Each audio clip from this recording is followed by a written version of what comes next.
نماز فجر میں مسجدوں میں 4 یا 5 لوگ ہوتے ہیں، اور نماز کے کچھ دیر بعد روڈ رستے لوگوں سے بھر جاتے ہیں۔ کوئی سکول، کالج، یونیورسٹی جاتا ہے، کوئی نوکری کاروبار کی طرف۔ یاد رکھیں حدیث مبارکہ میں ہے، نماز فجر 2 رکعت دنیا اور دنیا میں جو کچھ بھی ہے اس سے بہتر ہے۔ دنیا میں جتنا کچھ بھی ہے 2 رکعت جو نماز فجر ادا کرتا ہے اس سے بہتر ہے۔ حضور پاک علیہ السلام نے فرمایا، نماز فجر آپ کی خوبصورتی میں اضافہ کرتی ہے، نماز ظہر آپ کا رزق بڑھاتی ہے، نماز عصر آپ کی صحت بہتر کرتی ہے، نماز مغرب آپ کا مستقبل سنوارتی ہے، نماز عشاء آپ کو سکون کی نیند سلاتی ہے۔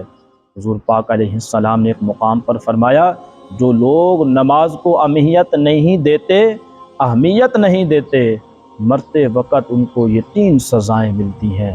پہلے مقام پر فرمایا کہ ذلت کی موت مرتا ہے، دوسرے مقام پر فرمایا کہ بھوکا مرتا ہے، تیسرے مقام پر تیرے اور میرے نبی نے فرمایا کہ سمندر کا پانی جتنا بھی پی لے تو پیاسا ہی مرے گا۔ اللہ تعالیٰ مجھے اور آپ ہم سب کو 5 وقت نماز پڑھنے کی توفیق عطا فرمائے۔ عمل کریں، عمل سے زندگی بنتی ہے، جنت بھی اور جہنم بھی۔